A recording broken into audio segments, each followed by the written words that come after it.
My live stream. Cool. We are live now. I'm going to forward everybody over here to me. Edit. And we're going to customize. We're going to send people over here. Add to this one. And we're going to go to this one here. Save and stream. And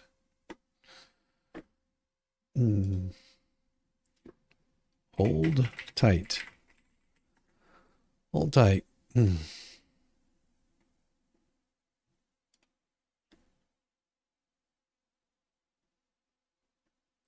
All right. You guys should be coming back over here. There we go. These assholes. They don't realize I have multiple ways of doing this crap. Hey, Rosalind, dude. Sorry about that, everybody. Bad issues. It should be rerouting you all over here to me currently. These bastards are not going to bring my shit down. They're not doing that today.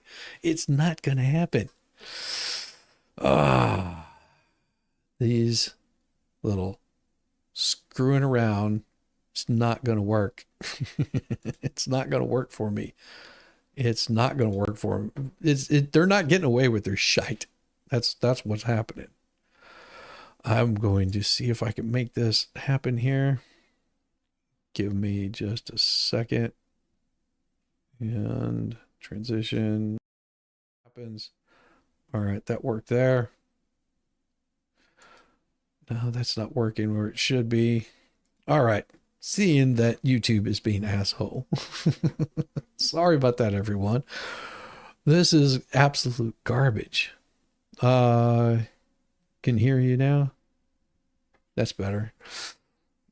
Please flick them. No, I don't think it's the fleas. I think it's YouTube is having issues.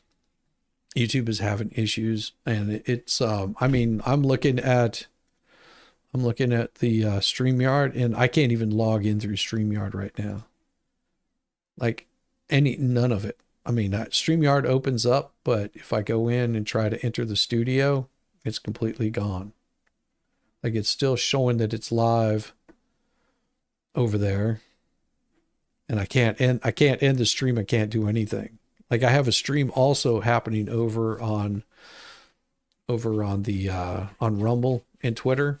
And it's completely blank right now.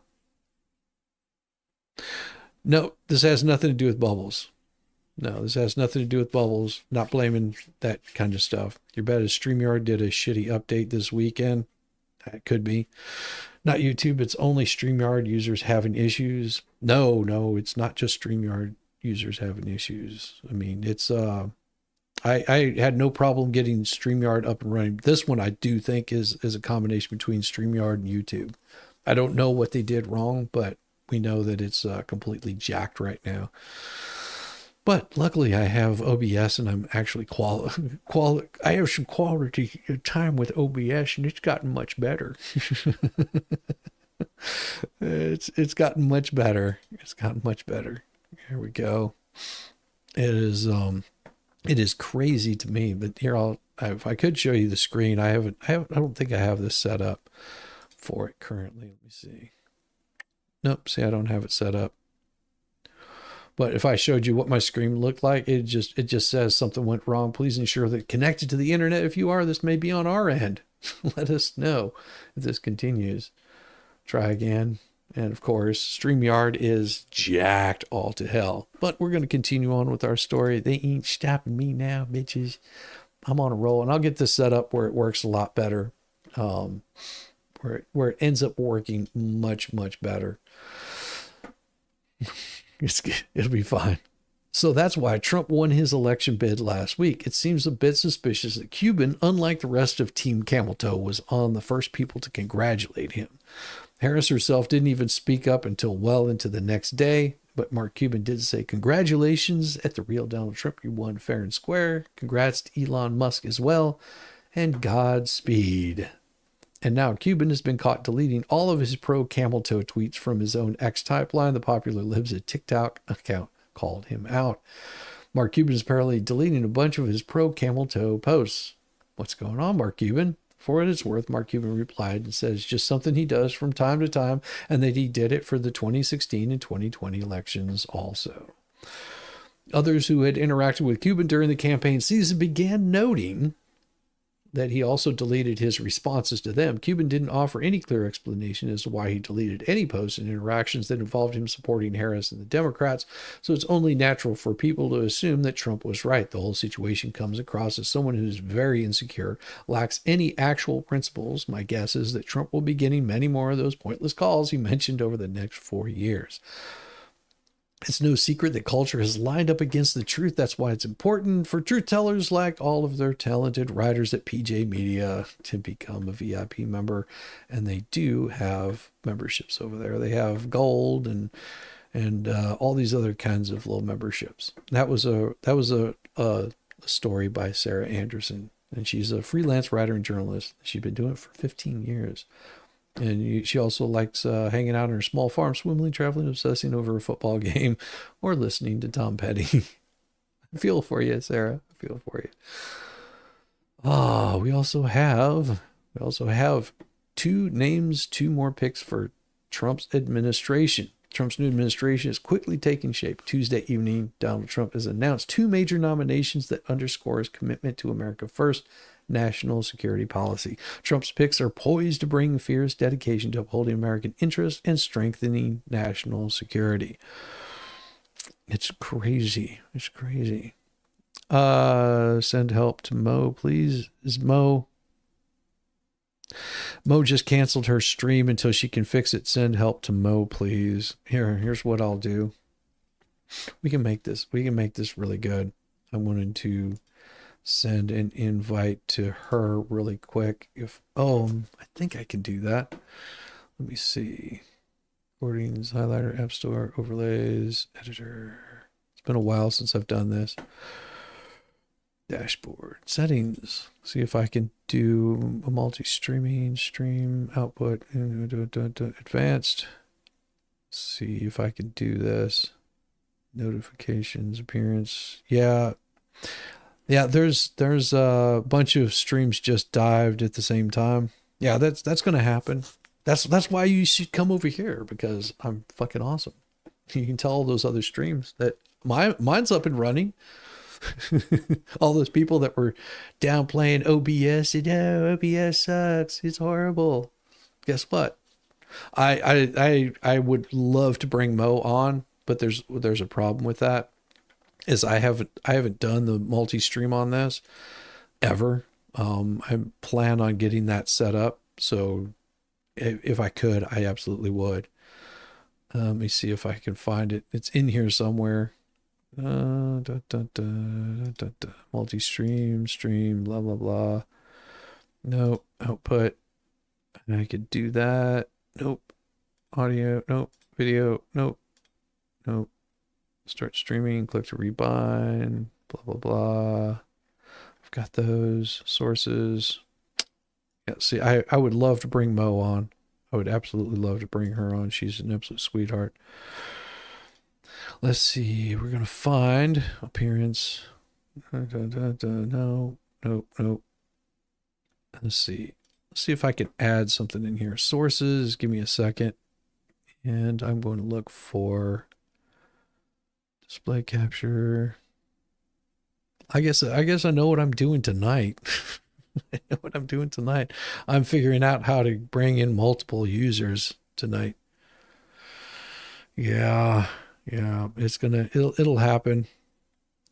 So give me until tonight. I'll make it happen. I'm not having this kind of crap bring me down. Yeah, Mo is back on. Well, that is always a possibility. Like I said, the StreamYard, I couldn't even log back into StreamYard. Like it won't allow me to do anything. If it does, that'll be cool. But it says it's entering the studio. Oh, there it goes. Enter without the mic or the cam. All right. And so I didn't redirect. Had funny stuff on there too. Sorry. Stream went wonky. Only on YouTube right now. Let me put that in there for them. I have to do that. So yeah, sorry there. It is over, play outro and end stream. So there it is. I'm actually running the outro over on X. This I believe is a YouTube issue. StreamYard is just suffering from it also. No, I think they're trying to shut people down.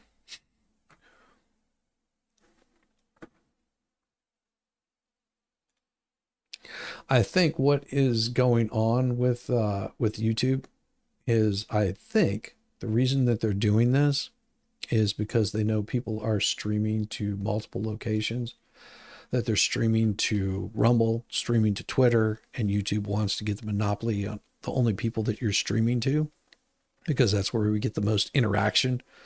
And they know this. And so they're trying to tank Rumble and they're trying to tank X. I think that's what's happening.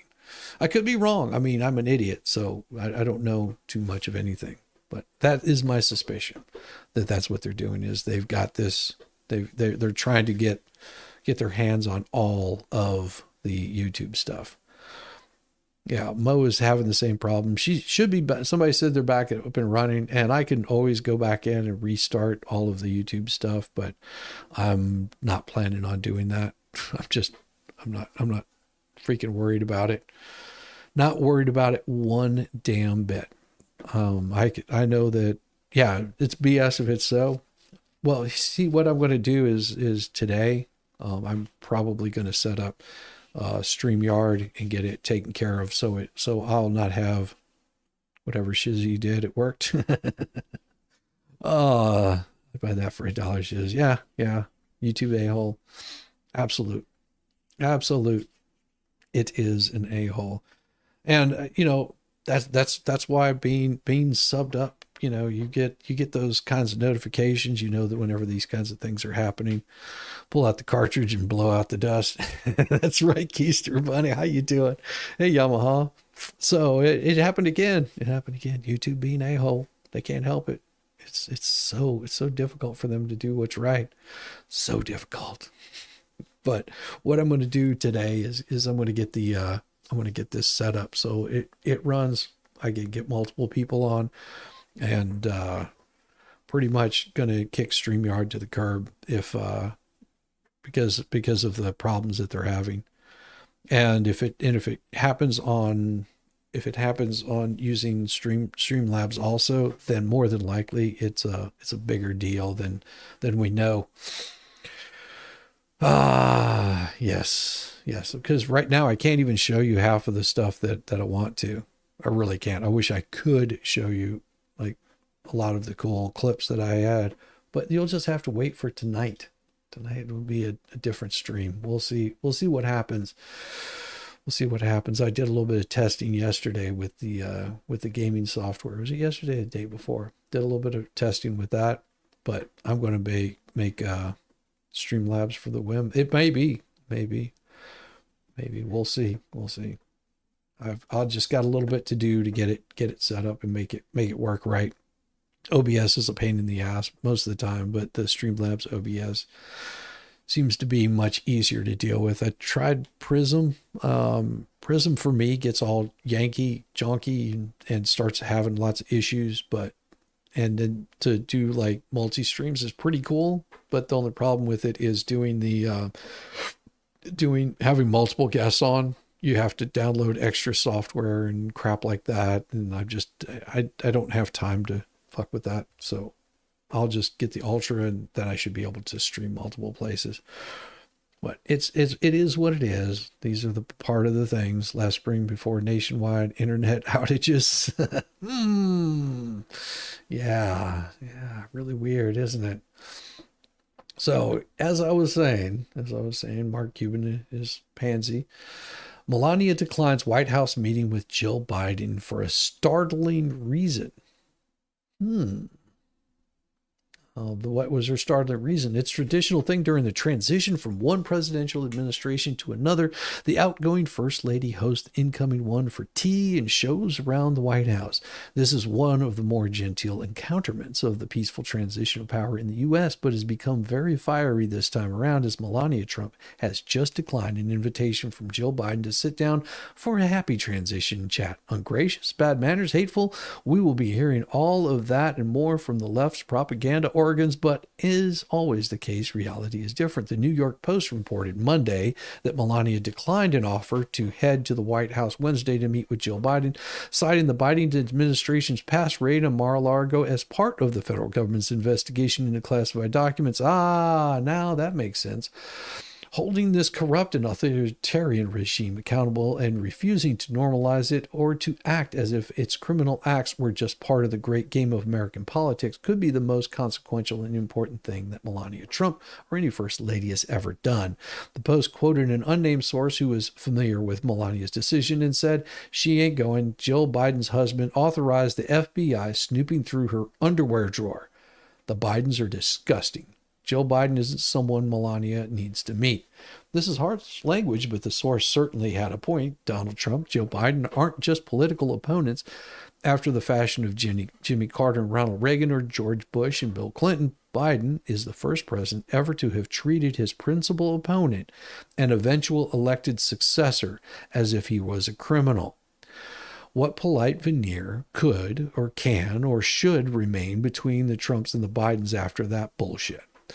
Biden is the first president to ever have declared that the leader of the opposition was outside the bounds of acceptable political discourse when he said Donald Trump and the MAGA Republicans represent an extremism that threatens the very foundations of our republic.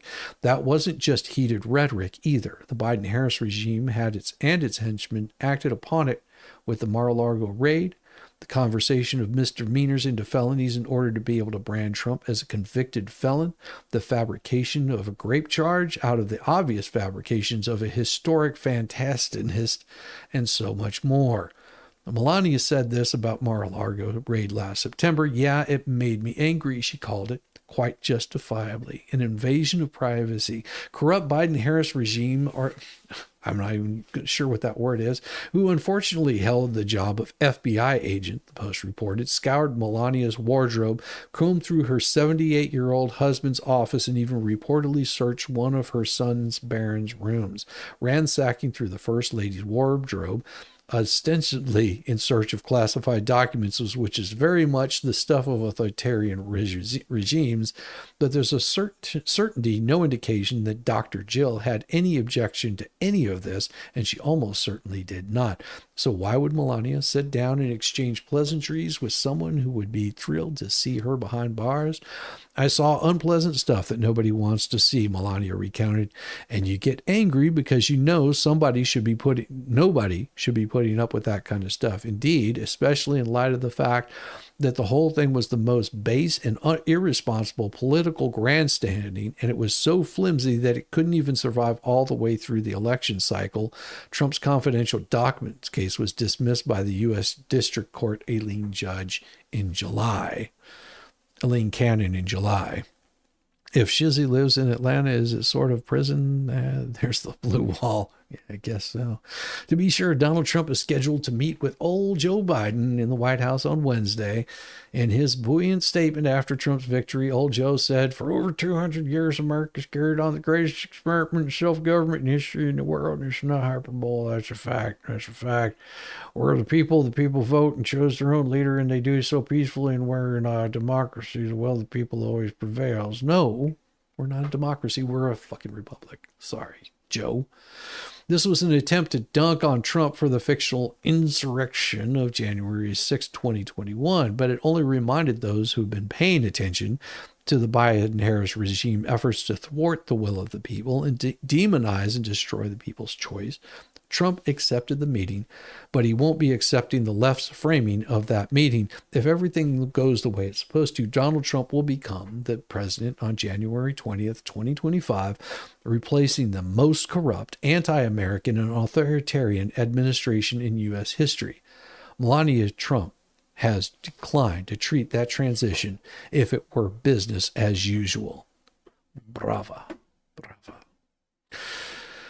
I don't want Biden to resign just to spike camel toe from chasing POTUS. Yeah. It's crazy.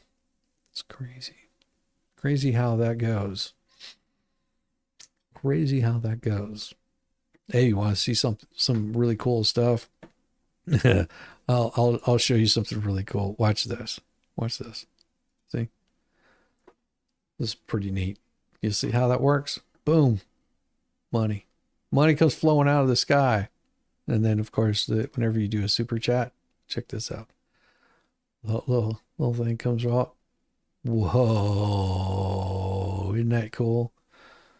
Fills up the bucket of love. Subscribers do the same thing. So whenever someone subscribes, this is what happens right here. You see a little icon come floating out. It's got a little microphone on it. Ding, ding, ding, ding, ding. It's like an ice cube. It's what feeds me. Oh, and then we have Oprah saying she was paid nothing ever by Harris campaign. So what was that $1 million? Well, this is awkward. After the FEC commission's filings showed that Harris Wall's campaign paid a cool $1 million to Oprah Winfrey's Harpo production company for the town hall where Oprah endorsed Harris, Oprah denied it. Caught on a back street by one of those TMZ video crews and asked if it was true that they paid you $1 million for the endorsement of Kamala, Oprah replied, "Not true. I was paid nothing ever." The campaign paid for the production costs of Unite for America, a live streaming event that took place September 19th outside Detroit, Michigan, a spokesperson said for Harpo, trying to clear things up. Oprah Winfrey was at no point during the campaign a personal fee, nor did she receive a fee from Harpo. Technically, that's true, but only technically.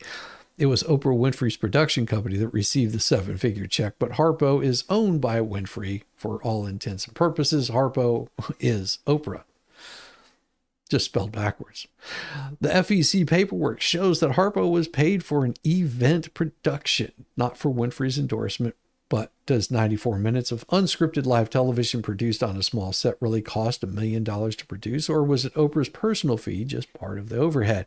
As a legal matter, the Federalist Sean Davis asked on Monday, how are secret bought and paid for endorsements even legal? If you can't run a paid ad without clear disclosure, how on earth can you run a paid endorsement without disclosure? Maybe that's something the Trump DOJ should look into, but right now, right here, we can look into where the money went. GitHub user Gaius uploaded the campaign Harris's official FEC spending filing last week for all to see, and it showed a last-minute pop-up campaign that very quickly ramped up into a spending behemoth. After spending all of $2,000 for the first half of the year, Harris Wall spent just shy of $6 million in August when she was appointed as the nominee, to nearly $250 million in September alone. Whoa.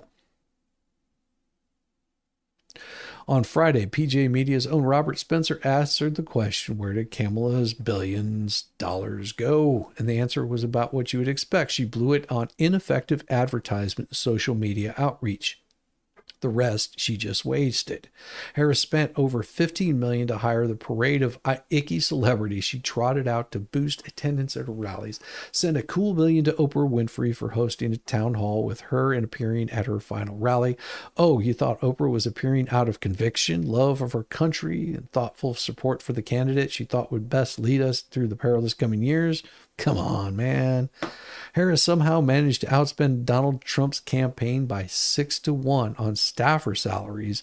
What the hell were all those people doing? Reminded a little bit of Hillary Clinton's failed 2016 campaign. Clinton outspent Trump by nearly 2-1. $1.2 billion is what Clinton spent compared to the $646 million that Trump spent. But the only time she displayed any frugality was when she canceled her victory fireworks show just a couple of days before the election. I guess she finally took notice of Wisconsin and put a stop on that check really fast. Curiously, Harris Wall spent a little more than half as much in October as they did in September. Does something about that look wrong to you too? With most of the money being spent on ads, I would think that October would see the biggest buys, not September. Am I missing something? I don't think so, because even though the Trump campaign raised far less money, Trump Vance spent $88 million in October compared to just $78 million in September. Whatever the case, it's clear Trump got much more value for his campaign dollar than Harris did. That was a pretty slick running campaign. If somebody's running a campaign that slick, just imagine how they're going to end up running the country.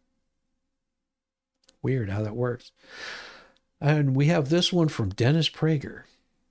Yeah, you know who Dennis Prager is. Dennis Prager says the Democrats' 2020 victory was a blessing in disguise. I never imagined I would think, let alone write, that the Democrat Party's victory in 2020 was a blessing, but for those of us, meaning it is clear now, a majority of us who regard the left as an entirely destructive force in America, as it is everywhere else in the world, 2020 may have turned out to be a blessing. Why? Well, for two reasons. The first reason is that thanks to the left being in power for the last 4 years, Americans got a chance to see what it is, and therefore the Democrat Party, which has become rather left-wing, not liberal, but that's what the party stands for. Most Americans now know that the left and the Democrats could care less about the average American. For example, Democrats and the rest of the left still maintain Americans have been fooled into thinking that inflation is devastating. This is understandable given that the Democrat Party and its defenders represent the wealthy. People who neither know nor care about the price of food and other everyday necessities. Most Americans now know that the left is morally and psychologically sick. Unlike the left, the vast majority of Americans do not believe that men give birth, that boys' bathrooms in high schools should have tampon dispensers, that men who say they are women should be allowed to compete against women in women's sports or be placed in women's shelters and women's prisons, that schools should not inform parents whether their 10-year-old daughter says that she's a boy and adopts a boy's name at school, or that a young woman, not to mention teenage girls, should have their breasts surgically removed. If they tell a psychologist, usually after a few hours of consultation, they think they are a boy. Most Americans know now that the left holds America in contempt, breeds the contempt among young Americans. Most Americans do not believe, as the left does, that America was founded in 1619 when the first black slaves were brought to America. They believe it was founded in 1776. Most Americans think Washington, Jefferson, and the other founders were great men, not racist or genocidal. Most Americans now know that left breeds chaos not only in America, but around the world. About a year after Russia's invasion of Ukraine, I asked one of the greatest living historians, Neil Ferguson of Harvard and Stanford, if he thought Vladimir Putin would have invaded Ukraine if Donald Trump had been president at the time. And without a moment's hesitation, he gave a one-worded answer: no. The attack took place less than a year after the Biden's administration started, with the full backing of the Democrat Party, precipitously, chaotically abandoned Afghanistan.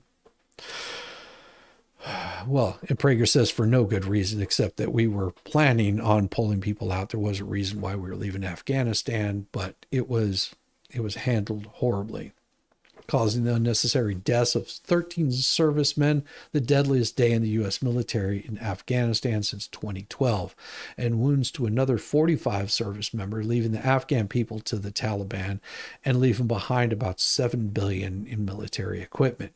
It's also unlikely that if Trump had been president, Hamas would have attacked Israel on October 7th, 2023, rendering the deadliest day. I don't think that's true. I don't think that's true. I think they still would have done that. The deadliest day for Jews since the Holocaust, plunging the Middle East into another war that's never ended. Trump left a peaceful Middle East on the brink of Saudi Arabia and other Arab states recognizing Israel's right to exist. Trump placed sanctions on Iran, greatly weakening the regime economically. The Biden regime reversed course and gave Iran access to $16 billion, which it promptly used to spread death and chaos in the region, which is not a lie. Thanks to the left being in power for nearly 4 years, the American people not only learned these things about the left, perhaps even more importantly, the American people also learned that virtually every elite, meaning left-wing institution, is deeply corrupt. They learned that the country's most elite universities, virtually all our left-wing institutions, are moral wastelands. The only Americans who still trust the New York Times, the Washington Post, or any other major newspaper in any major city, or CBS, ABC, CBN, NBC, PBS, NPR, the Associated Press, Fox News, anything that you want to call mainstream media, are those that share the organization's left-wing politics. Over these past few years, among a myriad of examples of left-wing bias, all these media labeled as racist any American who said that the coup began in a certain lab, which you can't even say on YouTube. Wonderful. Participated in a Trump-called Russia lie. Times is so woke it refused to print Latinos. Instead, it used the idiotic term Latinx. They cannot trust scientific institutions. Thanks to those years of Democrat Party and left-wing power, most Americans no longer trust any scientific body. The American Medical Association has come out against the listing a newborn's sex on his birth certificate. The Center for Disease Control and Prevention, National Institutes of Health, the Food and Drug Administration are regarded as pawns of the major pharmaceutical companies. Most Americans know that they were misled regarding the COOF vaccine. Social distancing, masking, and most especially the lockdowns, which served only to damage millions of children, destroy innumerable small business. The oldest science journal in America, Scientific American, is correctly regarded as just another woke left-wing media enterprise. It had never endorsed a political candidate in its 175-year history until it endorsed Joe Biden. All of this happened thanks to the Democrats' win and victory 2020. Dennis Prager is a nationally syndicated talk show radio host, columnist. His latest book, published by Regenery 19, The Rational Bible, commentary on the Book of Genesis, film No Safe Spaces, and so on and so forth. He's founder of Prager University, may be contacted at his email address, dennisprager.com. Yeah. Credit where credit's due. I don't agree with everything Prager was saying there, but it's a good thought. It's a good thought. Never really looked at it much that way. But we do have more people being invited into the Trump White House. More people are being recommended in. More ambassadors are being put in place. One thing I did want to go over was a fired FEMA worker accuses agency of lying, bypassing Trump's homes. It's not an isolated incident. Marnie Washington, the FEMA boss who was let go after it was revealed that she ordered her crews to bypass homes with Trump signs in hurricane-ravaged neighborhoods in Florida, now says that FEMA was lying when it claimed her actions were an isolated incident.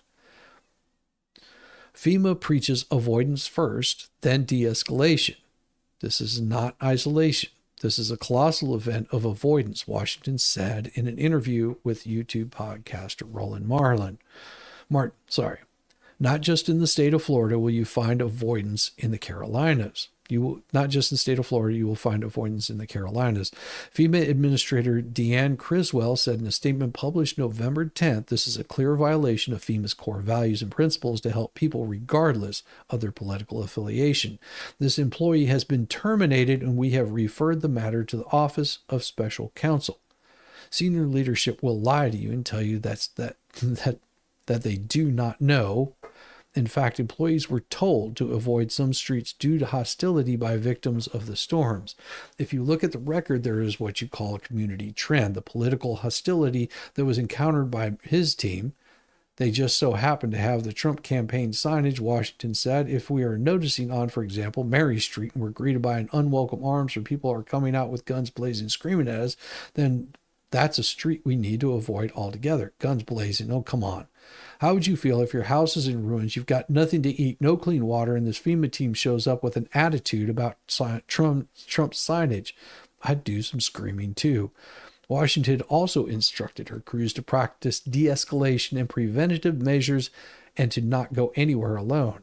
Her edict promoted workers to avoid at least 20 homes with signage indicating their support for the president-elect, leaving residents to fend for themselves without any federal aid, whistleblowers alleged.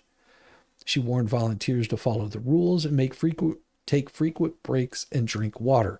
Washington was employed as a reservist with FEMA since 2019 and responded to deployment call-outs on United Nations lands after natural disasters. Not all Trump supporters were unpleasant and threatening. That's why the directive to avoid all homes with Trump signs is so despicable. It's bad enough to refuse to help desperate people, but to do it based purely on politics should get everyone fired. One of the workers said, "I thought we could go help and make a difference. When we got there, we were told to discriminate against people. It's almost unbelievable to think that someone in the federal government would think that's okay. I volunteered to help disaster victims, not discriminate against them," the employee said. It didn't matter if people were black, white, Hispanic, for Trump, for Harris. Everyone deserves the same amount of help.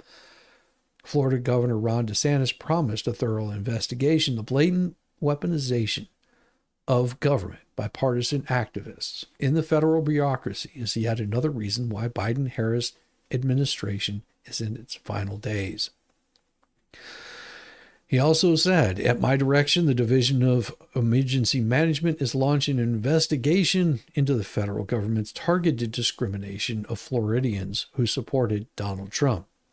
I hope the investigation discovers the origin of this order, how high up in FEMA it goes, or whether the order originated elsewhere. No doubt any documentary evidence has already been destroyed, but someone knows." And DeSantis would argue that investigators to turn over every rock and uncover identity of the culprit or culprits.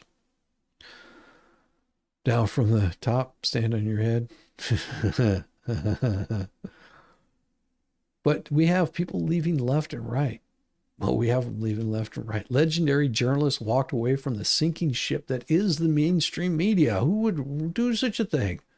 The liberal mainstream media is now what people perceive as a dying dinosaur. It's never been more clear than it's been over the last few weeks. While many anchors and reporters are having meltdowns, throwing tantrums rather than admitting their defeat and learning from it, one broadcasting legend is walking away and embracing new media. Chris Wallace reportedly offered a hefty contract extension at CNN, where he served as one of the faces of the network for 3 years, but he's declined the offer. At 77 years old, you might think he turned it down so he could retire and enjoy the rest of his life in private, but that couldn't be further from the truth. Wallace told Daily Beast that he's going to attempt to get into streaming or podcasting because that's where the action seems to be. It appears he doesn't have any specific plans yet. "This is the first time in 55 years I've been between jobs. I'm actually excited and liberated by that." He added, "Not knowing is part of the challenge. I'm waiting to see what comes over the transom. Might be something I haven't thought of at all. If anyone understands the ins and outs of legacy media and where it stands today, it's Wallace. Across 6 decades, he's worked in some capacity for CBS, ABC, NBC, Fox News, and CNN, winning numerous awards, including a few Emmys for his work. He's also the son of another media legend, the late Mike Wallace, who's best known for his work as a journalist on the TV show 60 Minutes.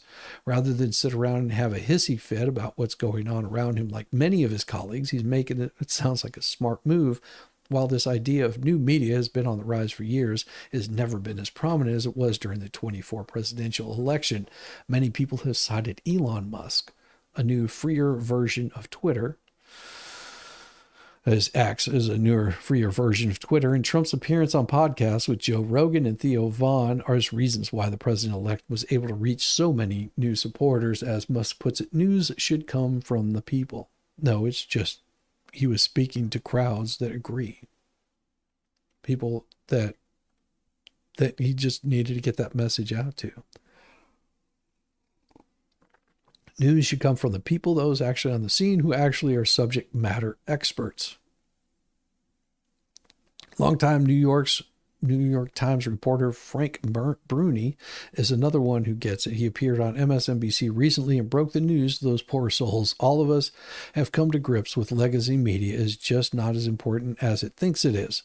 Joe Rogan's more important than any of us. He just is not Joe Rogan's more important than any of us. He just has a much bigger, hyper-connected audience that listens to his every word. Bruni went on to suggest the mainstream media could learn a thing or two from Joe Rogan's, and Elon Musk of the world admitted that this whole new information ecosystem is unlike anything we've ever seen in the history of the country. I can't play it. I wanted to play that for you. Both Wallace and Bruni prove that you can teach an old dog new tricks, but many of their colleagues are just too comfortable inside their little out-of-touch media bubbles to realize what's going on. And with any luck, most of them will be left behind in this new era. I think I'm going to be a YouTuber. Well, hey, Volstorm, sorry about the invite that couldn't have you on. I had to switch over to Streamlabs because YouTube as an asshole and crashed yet again. Same thing has happened last night. It just also went bip, bip, bip, bip, boom, done. Good to see you, Volstorm. I would have you on. I'd have you on, but it's YouTube being a hole for YouTube. But that's how it goes. We've come to expect these kinds of bullshit things happening with YouTube, and it's YouTube and StreamYards and everything else. I think what they're trying to do is, and I could be wrong, my thought is with this is that YouTube and StreamYard may be working together, so that way you can't multi-stream to multiple places, and they're making it difficult because whenever it crashes, you have to start up a new StreamYard to get it to happen. Like it starts a whole new keychain, and it's a pain in the butt. Like last night, I think that's why they ended up shutting. Like StreamYard shut down for me. I couldn't even log back into it. It kicked me out of StreamYard, and I couldn't log back into it. Yeah, not until like 15-20 minutes later could I log back into StreamYard. And yeah, so it's I think that they're working together. And they're about to F around and find out, because I will cancel StreamYard in a freaking heartbeat. They will not receive any more of my money. I'm not going to play that shit at all. StreamYard can go suck a big dong if they're gonna allow that shit to happen on their platform. Ever since they sold StreamYard, got bought out by someone else, it's gone to hell. It's gone to hell. But that's how it goes. We're getting used to their garbage. Also from PJ Media, the red wave continues. Republicans will keep control of the House. It's official. Republicans will maintain control of the House of Representatives for the next term, something that the AP will not report on because they're stupid. Decision Desk HQ called for the race in Arizona's 6th District for Republican Juan Cascomi, and shortly thereafter called the House for Republicans. And that was on November 11th, yesterday. At publishing time, Republicans had 218 seats to Democrats' 209, while there's still a few outstanding races that would not be enough for Democrats to take the House. In 2024, every seat in the House has 34 Senate seats were up for re-election. Prior to Election Day, Republicans had raised their thin majority in the House, 212 to 220, with 3 vacancies. 14 Republicans and 11 Democrats were considered to be toss-up races ahead of the election, and due to redistricting, 5 open seats were predicted to flip. Ahead of the election, Decision Desk HQ had predicted that Republicans had only 52% chance of maintaining control of the House, but that changed once votes totals came in. And I don't trust any sort of polls or predictions, although looks like they got it pretty damn right. Yeah, it's pretty damn solid.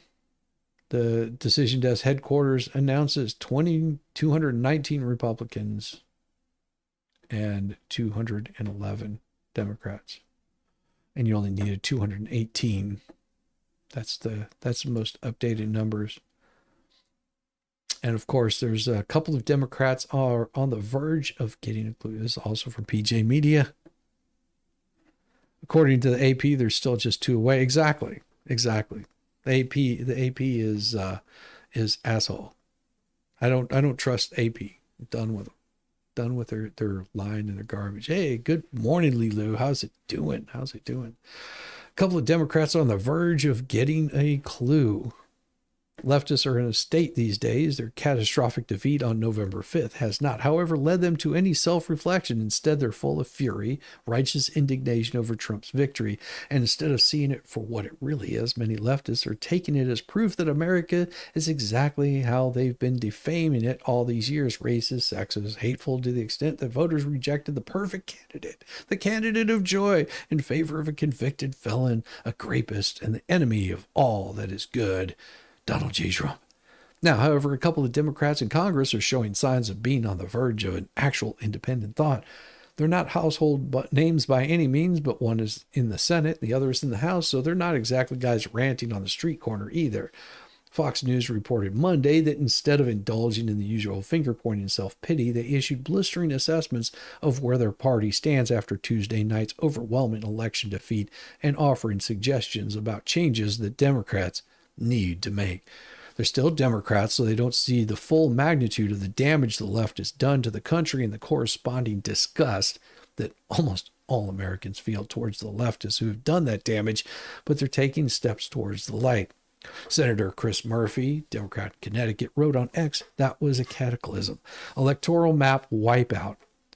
Senate D practically ceiling is now 52 seats. Ours is 62. Time to rebuild the left. We're out of touch with the crisis of meaning, purpose. Fueling MAGA refuse to pick big fights. Our tent is too small."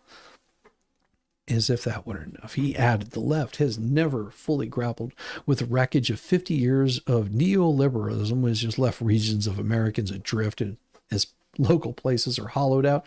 Rapacious profit-seeking cannibalizes a common good, and unchecked new technology separates and isolates us." All of that was well taken, except the Marxist-tinged bit about rapacious profit cannibalizing the common good. Murphy would have been more correct to say that the government overreach and endless expansion has cannibalized the common good. Murphy also said the things that matter are disappearing. We spend half as much time with friends as a generation ago. Work harder.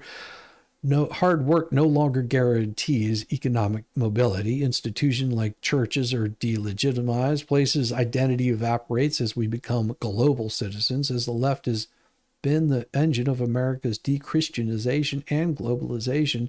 It's astounding to hear a Democrat senator say that. It's even more astonishing to hear a Democrat senator lament that hard work no longer guarantees economic mobility, because that is a result of the left's indifference to inflation, the love affair with ever higher taxes.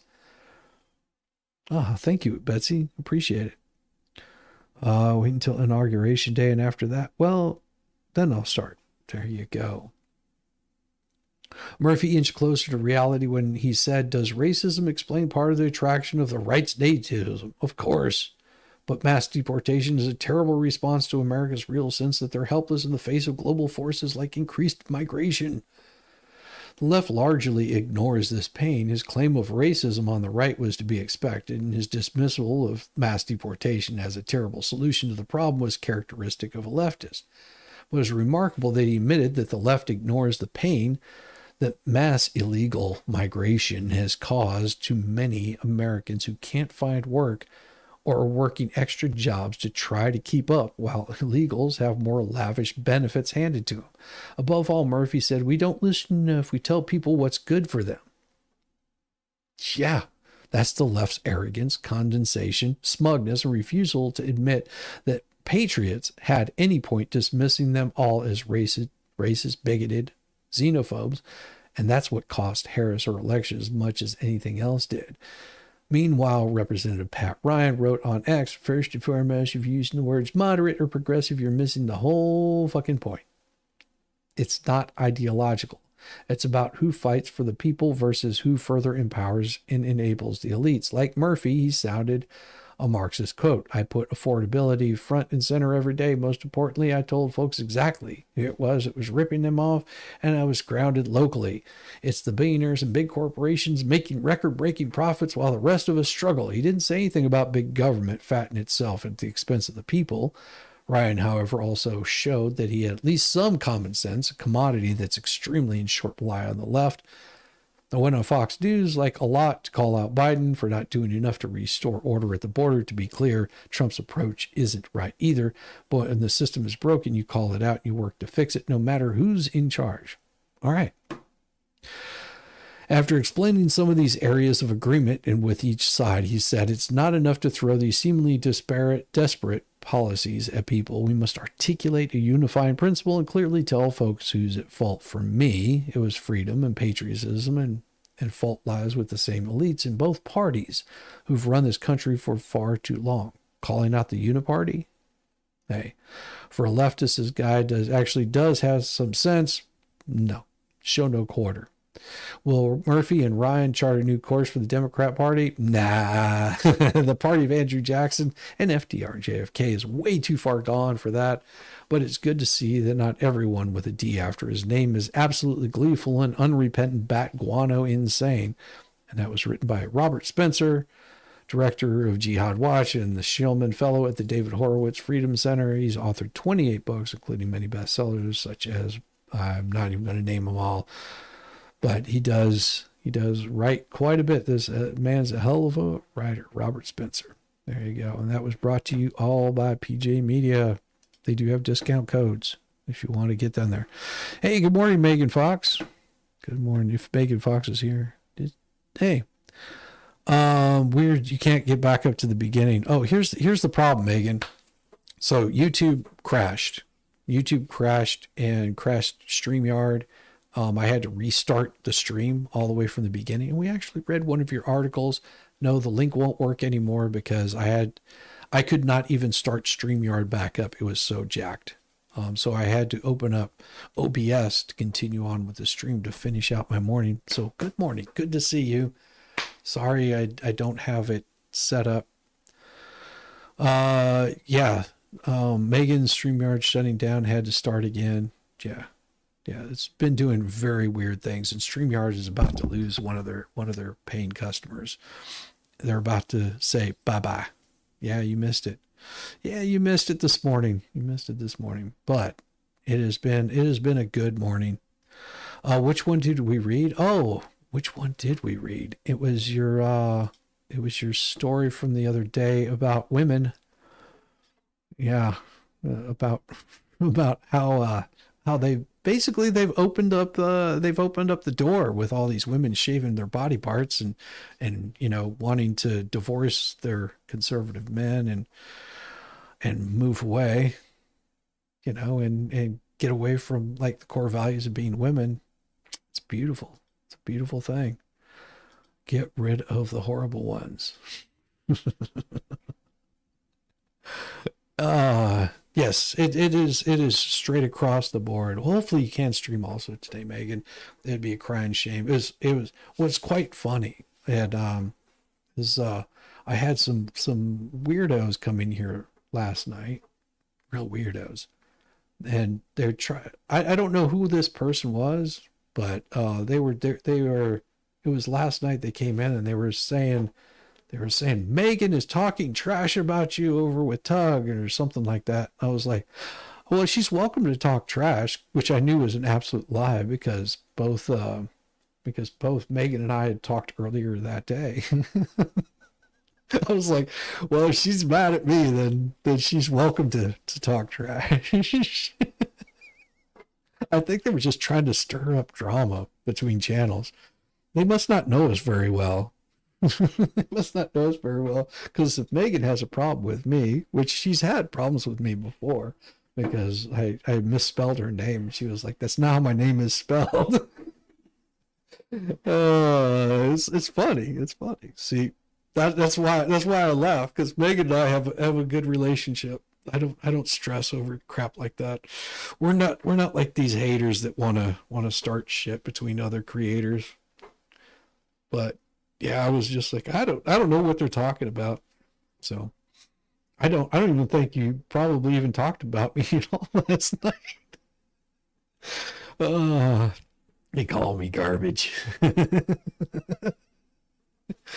Yeah, I mean, because I had people that were coming in. It's like, oh, do you have a troll? It's like, oh, I think they might have been, but I don't let that shit get to me. Oh, I think it was at some point people that got thrown out of Megan's chat. Oh, was it? Was it people that got thrown out of your chat? To his face. Oh, exactly. Yeah, she'll tell me exactly to my face, and she knows that I won't get mad at her if she does, because I prefer that she does tell me straight to my face, not the little back jabs that a lot of these people do. But people got thrown out of your chat yesterday. What did they get thrown out of your chat for? Now I want to know. Oh, gotta wait on U-Cart for a ride. Possibly. We are garbage people. Oh, we didn't expect anything else, Megan. Yeah. Yeah, Megan's always been straightforward with me on just about anything that, that we've talked about. Like whenever I was covering the election stuff, she said, "No, I'm not interested." No offense against you, I'm just not interested in doing it, which was cool. You used the band hammer. You used the band hammer last night. Wow. Trolling for grifters. Oh yeah, I would do. I understand. I understand. I would do the same thing. That's why whenever I give people like mod capabilities, that I allow them to put out stuff where they're streaming at. But only whenever I mention them. Like you said before, you're trying to show your solidarity by shaving your head and not sleeping with men, but that's your norm. So no less. Damn it. Damn it, Yamaha. Manufacturer really like your new rule about posting other people's streams. Yes, that is a good rule. That is a good rule. I may have to follow that along also, because it can get rather annoying. I mean, because here's the thing, Megan and I, we stream about the same time, and it just has to do with our schedule. And if people want to watch what Megan's doing, and they enjoy her stream or whatever she's talking about, then that's where they go. I don't need to have people come over to my stream and tell everybody, "Oh, look, the Hales are streaming, or Megan's streaming, and why aren't you watching so and so, or why aren't you doing that?" Hold on.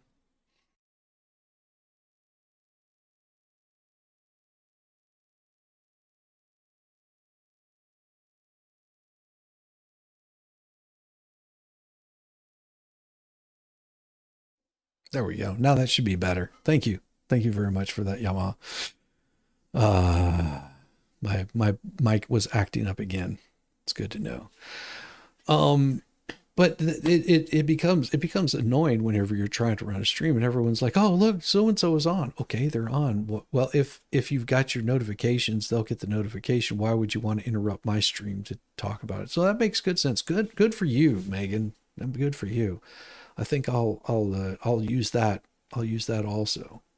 And I think I'll use that same way. If people come in, they'll get a warning, and not to do that, because that's sort of disrespectful to people's channels, especially if it can derail it pretty easy.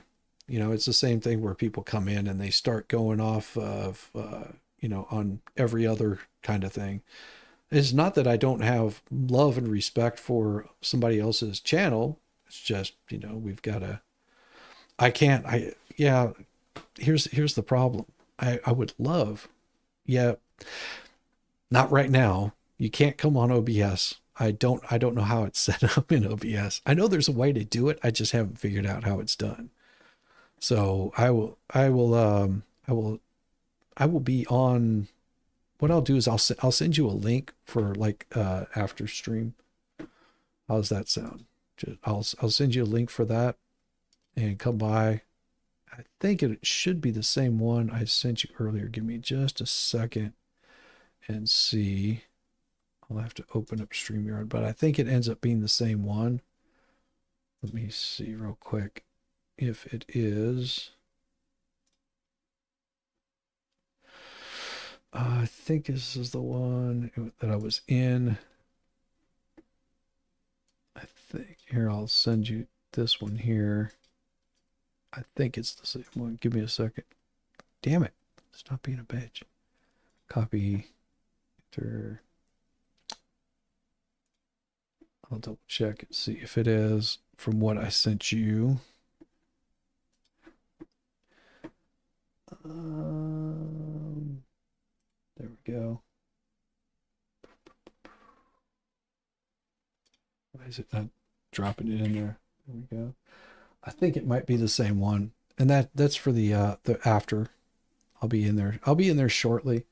So just wait in the back room, and I had a couple of questions I have for you. So Tom Gillis golf instruction. Hey Tom Gillis, good to see you. Good to see you. But I do have to fire this stream. I do have to shut this one down. Give me a second while I get you guys set up to forward you elsewhere. YouTube being a-hole again. So I wouldn't be surprised if there's rolling outages across the YouTube world, because that's how these assholes roll, giving you a hard damn time. And I had a good amount of people here also. Oh, thank you, Patrick W., for giving that membership. Rosalind Duke, you were gifted a membership. Congratulations, you are one of the newest, oldest members. Newest member? Yeah, one of the newest members. Stream's current bit rate is lower than the recommended bit rate. Wow, that's crazy. That is... YouTube is having all kinds of issues. And I am going to redirect all you fine folks over to Mo. Looks like Mo's still going. So you guys go say hello to Mo. Give her some love. I will see you guys very shortly. You win. Yes, you win.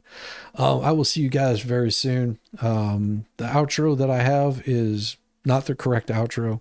I've got this set up for gaming. So you guys are going to see a different outro than you normally would. Everybody have a wonderful day. Make sure you hit the like button and subscribe if you can. I'll see you guys very soon. Ice cube in the glass. You wanted to see your ice cube in the glass? Well, let's see if it does it.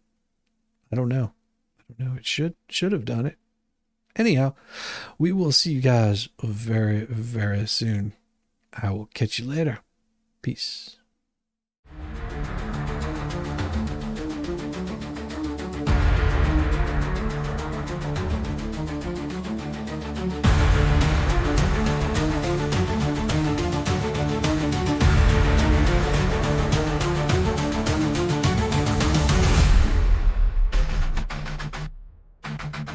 Running through the maze, I felt the pain, chasing what only a dream, break from the scheme. Waking up at dawn, all my fears are gone, I won't stop today, never, never, not today.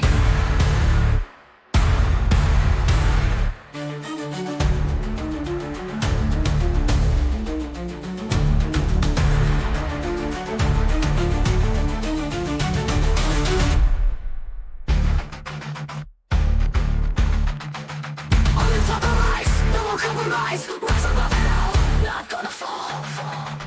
Step by step I go, faster than the flow.